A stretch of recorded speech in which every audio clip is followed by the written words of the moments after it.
Bonjour à tous, mesdames et messieurs, merci de nous suivre. Vous suivez Congo Buzz, Critique Info, premier numéro, Forum des As, le virus coronavirus, tout en assurant qu'il y a 0 cas suspect en RDC. Le docteur Muyembe annonce le dépistage à partir du 9 février. Il faut rappeler, mesdames, mesdemoiselles et messieurs, que cette question n'est vraiment pas prise au sérieux en République démocratique du Congo, quand on sait qu'on a 9 frontières et que l'on sait que nos frontières sont généralement de passoires et n'importe qui peut rentrer quand il veut, comme il veut. C'est très difficile, n'est-ce pas, de ne pas vraiment avoir un œil regardant sur la question. Tous les pays du monde se préparent, tous les pays du monde s'arment contre ce virus mortel. Non encore, disons, il n'y a encore pas de remède, si ce n'est pas de la prévention. Mais nous, en RDC, les Congolais viennent de la Chine, les Chinois viennent de la Chine, mais il n'y a jusque-là vraiment pas de mesures préventives. Jusque-là, pas de mesures préventives. Dans certains aéroports, quand les passagers viennent de la Chine, on leur asperge une sorte de liquide ou justement des gaz pour essayer non pas de neutraliser, mais surtout de stériliser ces gens-là qui arrivent. Mais chez nous, au Congo, malheureusement, on n'a pas encore ce moyen-là. Mais quand le docteur Muyembe, le tombeur d'Ebola, nous dit qu'il n'y a pas encore de cas suspects de coronavirus au Congo, je pense que nous devons un peu faire confiance et croire que ça peut aller avec le temps. Mais la lutte contre le coronavirus, on va le gagner. C'est pas moi qui le dis, c'est l'ambassadeur de Chine en RDC qui reste optimiste. Parlons aussi de la fermeture de l'église Bethel. Le général Silvano Kasongo dément. Oui, il y a eu, ça c'est vrai, des informations comme quoi on avait scellé cité Bethel, ce qui était faux parce que le général Kasongo dément l'information. Quoi de plus? Médiation du tandem Lorenzo Fachi au sommet de Luanda. Échange de prisonniers en vue entre le Rwanda et l'Ouganda. Il est important pour que la partie de la région, de la sous-région, comprenne. Parce que moi je pense aussi comme beaucoup, au-delà de toutes nos guerres, au-delà de tous nos conflits, au-delà de tout ce que l'on peut dire, la solution est aussi pacifique. Elle est d'abord diplomatique. Une bataille gagnée diplomatiquement épargne des vies humaines. Et tous ceux-là qui veulent aller en guerre, pour la plupart des cas, ils ne comprennent pas. Une guerre, on sait quand on la commence, mais on ne sait jamais quand on la termine. Et c'est difficile de prévoir un bilan d'une guerre parce qu'elle coûte beaucoup, et en termes d'argent, et en termes de paix, et surtout en termes de développement. N'importe quel pays, si nous, le Congo, nous commençons la guerre, nous devons d'abord savoir une chose. Est-ce que nous sommes armés suffisamment? Quelqu'un disait, c'est un sage qui disait, on n'ouvre pas des fronts comme ça. Et il y a certains fronts qu'on n'ouvre pas, pas parce qu'on est faible, mais parce qu'on n'est pas sûr de résister longtemps. Parce que vous faites la guerre à un pays, vous n'avez pas l'idée de l'alliance que ce pays-là a. Et lorsque vous attaquez un pays, vous avez automatiquement attaqué ses alliés. Êtes-vous fort pour attaquer un pays et attaquer les autres alliés? Vous risquez d'avoir sur le dos, n'est-ce pas, tous les alliés de ce pays-là, et c'est vous qui allez payer le prix le plus fort. Alors, moi je crois humblement que la diplomatie peut nous aider à réussir beaucoup de choses. Mais la diplomatie n'exclut pas la méthode militaire. La diplomatie n'exclut pas des entraînements, de la concentration, mais surtout de la formation. Il est important de le dire. Encore ce matin, aujourd'hui, 2 généraux se sont rendus. Mais ça, on ne le dira pas beaucoup. 2 généraux se sont rendus à nos forces armées. Dans le territoire, je dirais dans la partie de Beni et de l'Ituri, 2 généraux se sont rendus avec eux, je veux dire, plus de 200 militaires qui s'aimaient terreur et autre chose. Et ces hommes-là ont manifesté l'intérêt de réintégrer notre armée. Et c'est là que j'ai aimé la réponse de l'armée congolaise. On ne fait plus ça.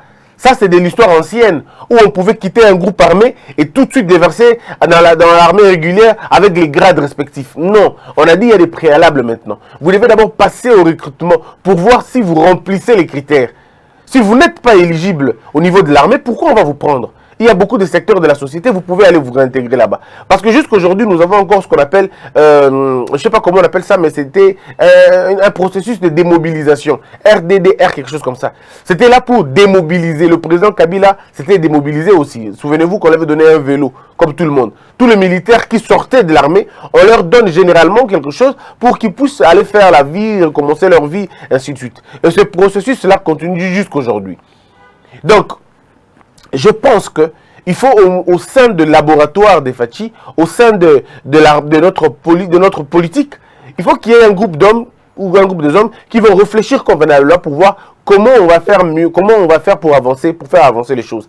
Parce que le groupe armé, pour le démobiliser, vous devez avoir d'abord une grande capacité de dissuasion, non seulement de la force, mais aussi d'une capacité de la dissuasion. Vous devez les dissuader de quitter leurs groupes armés et de réintégrer l'armée congolaise. Et s'ils réintègrent l'armée congolaise, eh bien, il y a toujours un processus comme ça. Il y a toujours un protocole à suivre pour que soit ils réintègrent l'armée de façon régulière ou alors ils quittent l'armée de façon très apaisée et ils vont faire la vie, ils seront réintégrés dans la société. Parce qu'un militaire qui a fait sa vie, je ne veux dire pas un militaire, mais plutôt un assassin ou un bandit ou un rebelle, quand il a appris à prendre sans chercher, n'est-ce pas, à manger sans travailler, ce monsieur-là, quand vous lui demandez de réintégrer la société, si vous ne lui donnez pas le travail, si vous ne lui montrez pas le chemin, il va récidiver, il reviendra, il va intégrer un autre groupe armé parce que c'est sa vie habituelle. Voilà pourquoi il faut vraiment développer un autre mécanisme beaucoup plus intelligent qui va favoriser l'adhésion de ces gens-là. Parce qu'on a besoin d'eux. L'optique que nous avons choisie, c'est l'optique de la diplomatie, c'est l'optique de la paix. On n'a pas choisi l'optique de la reddition, on n'a pas choisi l'optique d'aller en guerre et de les abattre tous. Je crois qu'il est question de répondre à ces gens-là et de trouver de bonnes solutions.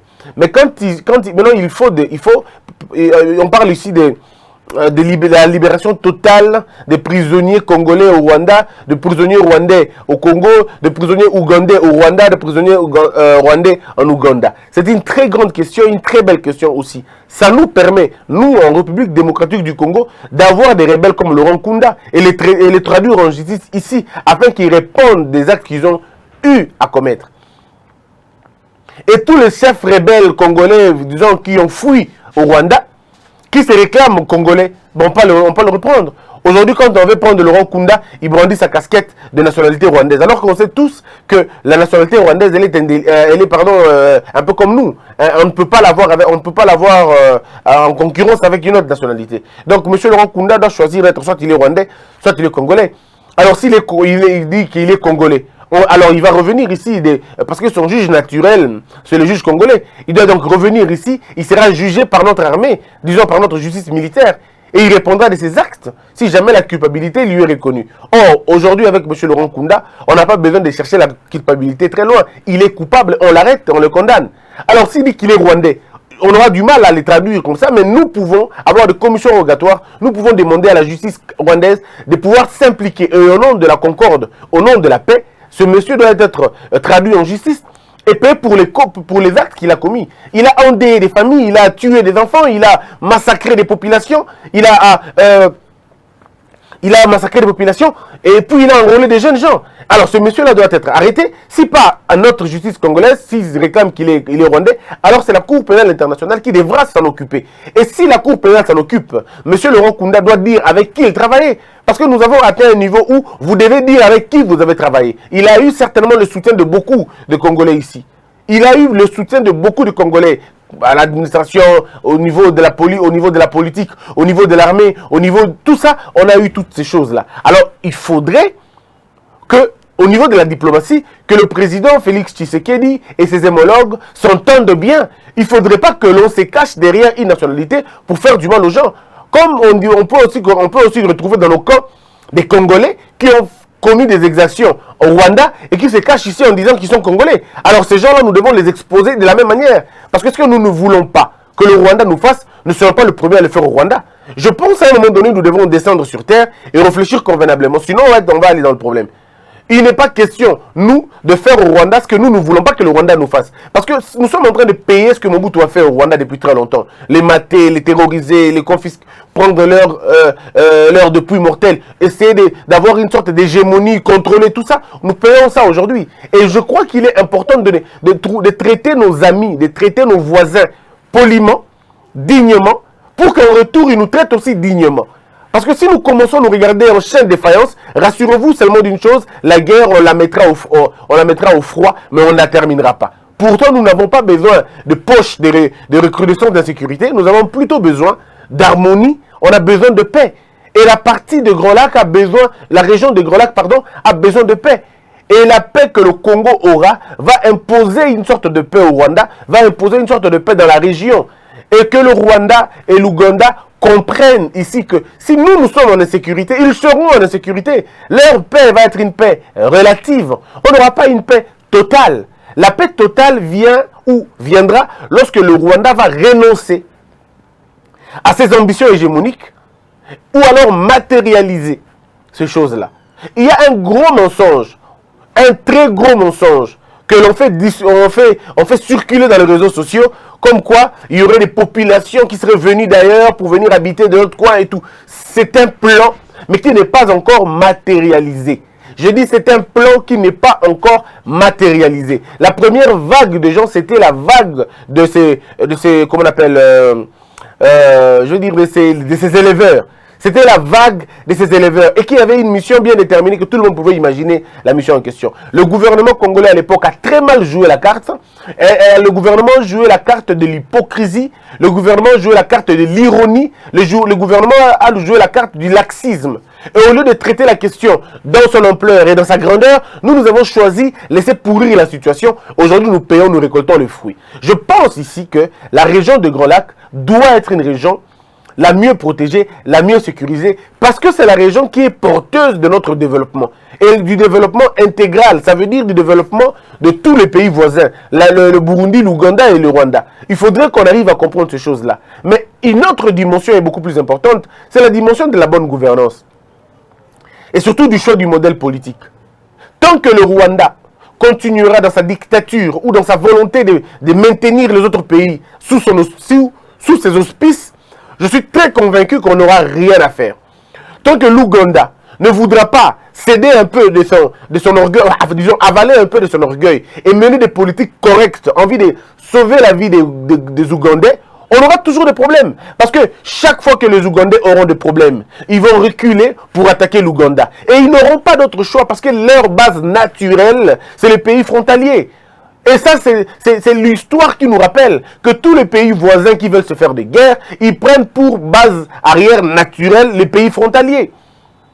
Et donc, pour ne pas avoir des poches d'insécurité dans la partie est de la République et surtout dans la région, il faudrait que nous choisissions des politiques correctes, que le Rwandais vive des richesses de leur pays, que l'Ouganda vive des richesses de son pays, de son territoire, que le Burundais aussi. Parce que si M. Kourounzinza, il a bien dit qu'il allait abandonner son idée de rester longtemps au pouvoir, M. Kagame aussi, M. Museveni aussi, nous devons comprendre que le temps est passé maintenant. La carte, elle est passée. L'enjeu politique du 21e siècle, c'est la RDC. Et vous devez composer avec la RDC.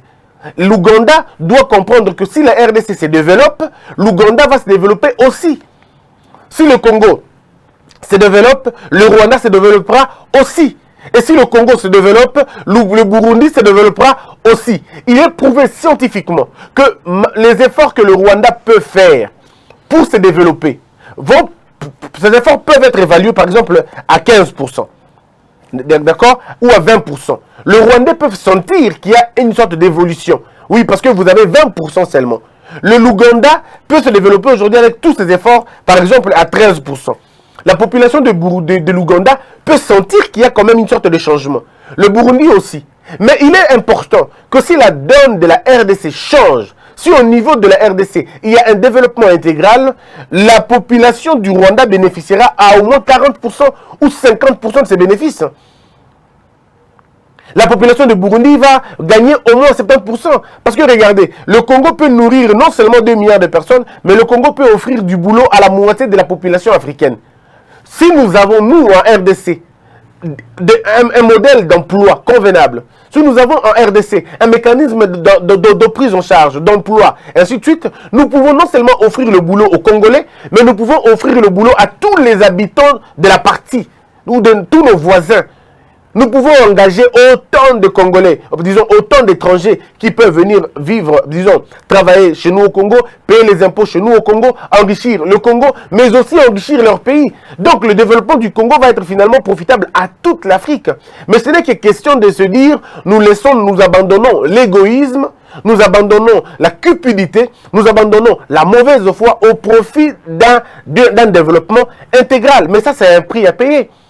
Ça, c'est une politique qui doit être définie au niveau de l'Afrique, au niveau de l'Union africaine. On doit définir une politique correcte. Une politique qui va dire non au coup d'État, qui va dire non aux groupes armés. Nous devons nous sanctionner sévèrement ces choses-là pour que ça avance.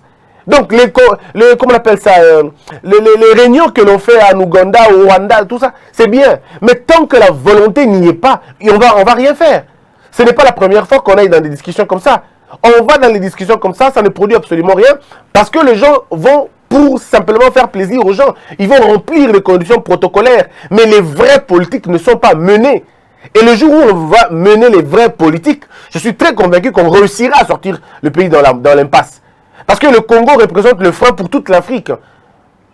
Tant que le Congo ne profitera pas de son zinc, il ne profitera pas de son manganèse, il ne profitera pas de son coltan, il ne profitera pas de son lithium, les autres pays africains qui nous entourent ne réussiront pas à s'en sortir.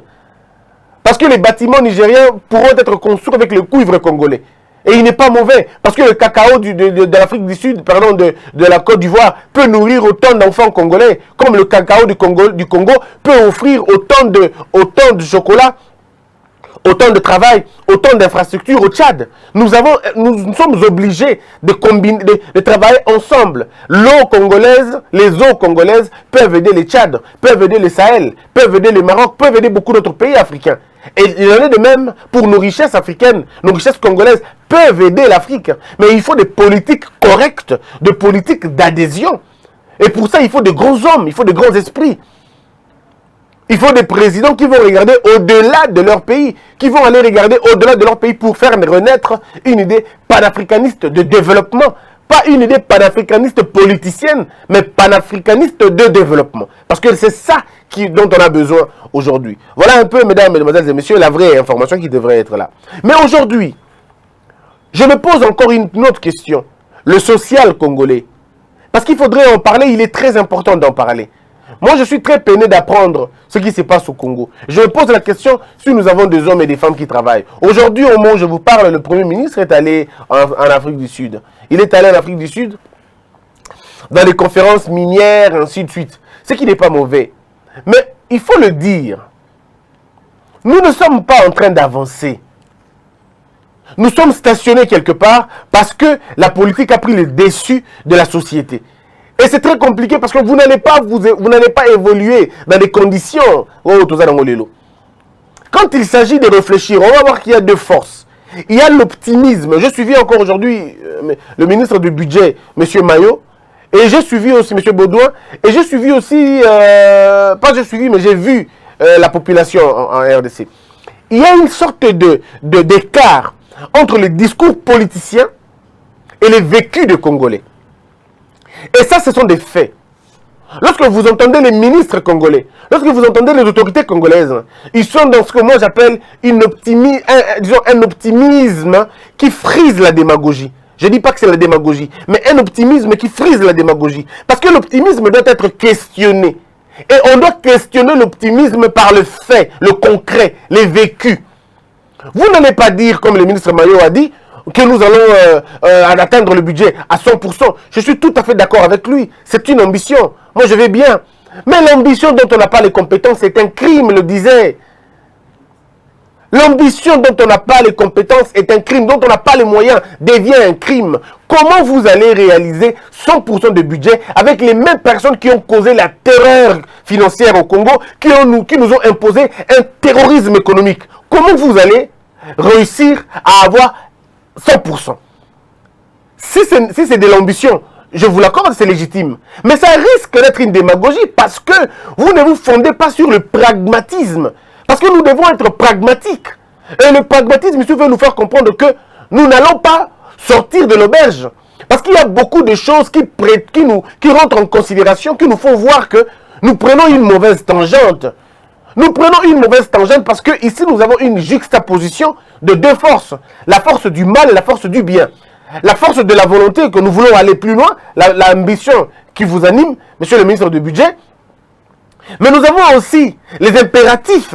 Ça veut dire la volonté de nuire de certaines personnes. N'oublions pas qu'ils ont encore les finances. Ils ont les finances. Ces gens-là ont les finances. Ces gens-là ont les régies financières. Ils ont toutes les régies financières entre leurs mains. C'est eux qui ont le contrôle de ces régies financières-là. Ils ont des assignations qu'ils n'ont jamais atteintes. Ah, ils n'ont jamais atteint. Alors dites-moi, quand on n'a jamais atteint des assignations, comment voulez-vous réaliser un succès avec les mêmes personnes? Ça veut dire que vous avez une même équipe qui échoue toujours, mais vous la reprenez et vous voulez avoir des résultats contraires. Albert pensait, un philosophe pensait, que c'était de la folie de penser à un résultat différent avec le même modèle. Nous avons le même modèle qui ne nous amènera pas. Fachi est arrivé, il a trouvé le modèle politique établi et il est en train de continuer dans le même modèle établi en voulant apporter du changement, mais le modèle reste encore correct, il est encore intact. Parce que quand vous regardez avec un œil observateur, vous allez vous rendre compte qu'il n'y a pas un grand changement, au contraire. Bien au contraire, parce qu'il y a des gens autour de la question qui, d'un côté, ne travaillent pas pour faire avancer les choses, de l'autre côté, les gens mettent de la pression pour que ça n'avance pas. C'est ça le complexe. C'est ça le paradoxe. Je vous donnerai quelques éléments pour vous faire comprendre que on va très mal. Et on voit qu'il y a des gens qui ne veulent pas travailler. D'un côté, les gens ne veulent pas travailler, ils sont préoccupés à autre chose. De l'autre côté, il y a des gens qui travaillent suffisamment pour vous amener dans le trou. Alors, le cash, au lieu de travailler convenablement, le cash choisit de faire de faux débats, alors que le FCC travaille sérieusement pour vous maintenir dans le chaos. Et c'est ça le comble, malheureusement. Regardons-nous bien dans les yeux et posons-nous des questions. En 2019, prenons quelques cas. En 2019, on va prendre le cas du social. En 2019, Kopo Yamadesu, et dans la qui 1800, déjà, il y a la fourchette entre 1600 et 1800. Les noms Kopo Yamadesu commis 2600, 2800. Ma place, nous sommes à 3000 francs. Alors dites-moi un peu, qu'est-ce que vous allez expliquer à cette maraîchère? Qu'est-ce que vous allez expliquer à cette femme ménagère? Vous allez lui dire quoi? Dans sa tête, elle ne voit pas l'alternance. S'il y a l'alternance, il y a une mauvaise alternance. Dans sa tête, dans la tête de la dame, il n'y en a pas. Et de l'autre côté, les cabinets du président, le président lui-même et toute son équipe ne font aucun effort, non seulement pour expliquer convenablement cette chose, mais ils ne font pas non plus de gros efforts pour réduire cette histoire-là. Le gouvernement congolais a en son sein un ministère qu'on appelle ministère de l'économie. Les scientifiques appellent ça le ministère de régulation des prix. D'autres appellent ça le département de prix ou le ministère de prix. Mais le ministère de l'économie, le prix échappe à ce ministère comme vous n'avez aucune idée. N'importe qui spécule sur le marché. Et le ministère de l'économie ne fait absolument rien pour arrêter cette tendance-là. C'est quoi le problème? Il y a une volonté manifeste de certaines personnes qui exercent ce qu'on appelle en législation économique, ils appellent ça la rétention de stock. Ils font ça exprès. Et ça, on n'a pas besoin d'aller plus loin. Et là, bateau, grossiste, bloquer pour créer la pénurie sur terrain.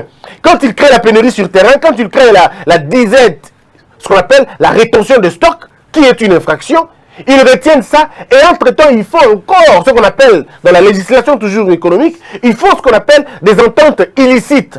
Ils s'entendent entre eux les patrons, ils s'entendent entre eux les bailleurs de fonds, ils disent Tobi Musamade soutient Nzela dans la circulation et comme rare. Et la rareté produit la cherté. Tant le commis rare est commis cher. Et finalement, le peuple congolais commence à souffrir parce qu'il y a des personnes qui sont téléguidées politiquement ou je ne sais pas moi quoi, il nous oblige une conjoncture qui est difficile. Le ministre de l'économie ou le ministère de l'économie, qui est à mon avis le ministère de régulation des prix, ne maîtrise absolument rien sur la question. Est-ce qu'on va dire que c'est exprès? Non, ce n'est pas exprès. C'est un combat qui doit être mené. Et le ministre de l'économie doit mettre dans sa tête que ce n'est pas une question d'abord économique, c'est d'abord une question politique. C'est une volonté manifeste de saboter les actions. Mais non, quand il y a une volonté manifeste de saboter les actions. Qu'est-ce que vous devez faire, vous en tant que ministre? Vous devez avoir un laboratoire, des gens qui réfléchissent. Des gens qui se disent, bon, ok, on a combien de dépositaires de Madessou? On a combien de dépositaires de l'Osso? On a combien de dépositaires d'huile? Comment on peut le trouver? C'est ça que vous faites chez vous. Je pense qu'ici, il y a une question de la jugeote. Il faut juste travailler. Bon, on a combien de bateaux à Madessou? Bateaux à dépôt. Vous essayez de voir. C'est ça qu'il faut faire pour trouver cette solution-là. Aujourd'hui, vous avez une question, il y a ce qui est social, il y a Madessou, d'autres qui est l'os, d'autres qui est huile, d'autres qui est Magambouya. Il y a biloko na mususu. To matana niveau il y a to. Likambouya to, tu as vu ce que to en 2019, to zaki na 1600. Siko to comme na 1700 et quelques. Où est-ce que nous allons? Le docteur Tiani, ici. Le professeur Matungulu. Mais le professeur, c'est belé, hein? Beaucoup de professeurs. En économie, bien sûr. Ils peuvent faire une lecture simple. Ils vous disent, hein, moi je rencontre des professeurs qui me disent, Christian, ce qui va pessimer ce pouvoir, Namboka Oyo, $1 dollar, tu stabiliser dans les 6 premiers mois, tu on a 15. C'est ça, eux, qui me disent. Donc, on a 15, et puis quand on aura l'année, comme 2021, on aura ramené les dollars au moins en 92 ou en 94. Parce que c'est possible, le cabinet, le père l'a réussi dans ce pays. Donc, je crois qu'ici, il y a une question, comme je l'ai dit, ce deux forces-là. Une force qui veut le changement, mais qui ne travaille pas assez pour ce changement-là, c'est le cash. Ils veulent le changement, mais ils ne travaillent pas assez pour ce changement-là. D'un autre côté, vous avez le FCC qui n'a aucun besoin de ces changements et qui continuera à vous mener dans le désordre, qui continuera à vous mener en bateau. Alors c'est maintenant un rapport des forces maintenant, mais le combat n'est plus dans la rue, le combat il est intellectuel. Le combat il est le combat de l'intelligence. Maintenant, c'est au décamp je ne vais pas dire acheter, mais de recruter les têtes. Quand on dit tous les jours ici que le président et son camp doivent recruter des têtes qui réfléchissent pour trouver un moyen de balloter en gros. Mais quand on n'a pas ces gens, ça ne marchera pas. La question des sauts de moutons, j'en ai parlé hier, vous avez vu vous-même. Qu'est-ce que vous allez dire à cette population-là qui tape 4 heures du temps pour arriver à une destination? Et on lui dit, c'est le mouton Zali. Il était patient la première fois, deuxième fois. Et à partir du 4e mois, il a commencé à perdre son espoir. Et aujourd'hui, une année après, ils disent, mais vous allez voir cette question de saut de mouton. Alors, Bolingini à la fin. Personne ne sera arrêté pour l'affaire de saut de mouton. Personne ne sera arrêté pour le Macambouane. Alors, vous consacrez vous-même l'impunité, donc vous allez récolter les échecs. C'est pourquoi il faut dire ici qu'il faut aller plus loin un peu. Parce que bateau doit vivre dans le Congo, nous devons sentir douleur. Nous devons vivre nous devons sentir douleur. Naturellement, il y a 2 points, il faut expliquer bateau. Toujours il y a un marché central. Marché central au Congo. Réfléchissons dans nos bateau. Tant que M. Ngobila Azul Likanisi, il y a un marché, que l'on a améliorer le marché, que l'on a marché. C'est une très belle idée. Qui peut être contre une belle idée comme ça?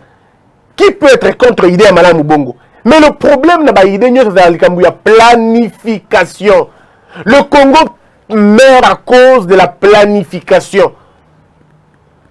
Le projet de M. Ngobila n'est pas planifié. Vous allez chasser les gens du marché, ils vont aller où? Est-ce que vous avez prévu un marché pour la Bango? Laurent Désiré Kabila, quand il est arrivé au pays, il a construit le marché des libertés. Parce qu'il fallait désengorger le marché central. Qu'est-ce que vous avez mené comme politique? C'est vrai, tout le monde a besoin de modernisation à marché d'Abisso, mais pas dans les conditions dont vous allez vite. Or, en allant vite comme ça, le comble dans tout ça, c'est que vous allez déranger la population, heurter la population.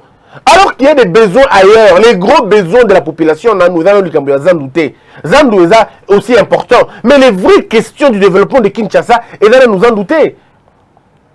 Vous n'avez même pas encore réussi la salubrité. Beaucoup qui sont nous kin bopetote. Bon, bah, Congolais, bah, zangane yina comprendre.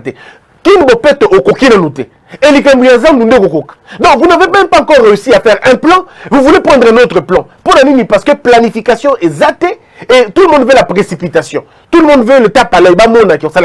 Mais en réalité, on se rend compte qu'il n'y a rien n'a été fait sur le terrain. Et tout ça, ça va remettre Nicolas Nani. Et Nicolas, il y a Félix Tshisekedi. Bolinga, c'est ce qu'on va voir. Le Congo est en train de payer autre ça qui déjà depuis longtemps. Au moment où Bamboka Moussou, c'est la part des choses. Parce que le peuple est éduqué.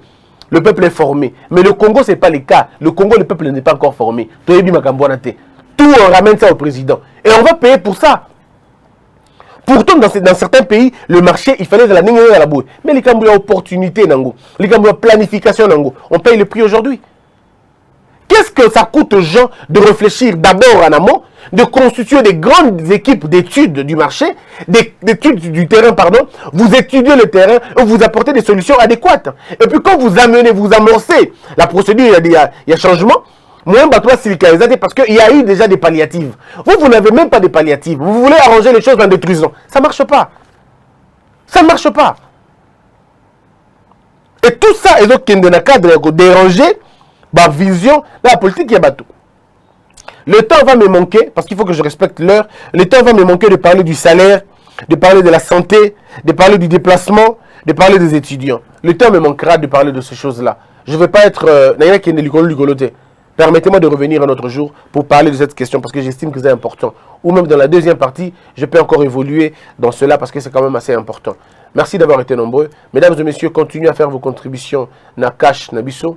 Et Zawana, notre application qui a besoin de vos aides. Et Zawana, et vous pouvez appeler le numéro et Zawana Kaka pour nous soutenir Action Nabiso. Merci à tout le monde. On se retrouve très prochainement.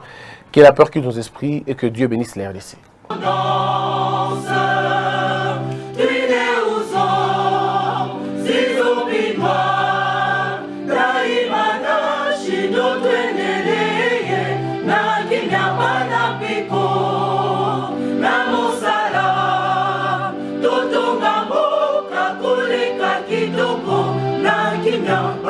Congo.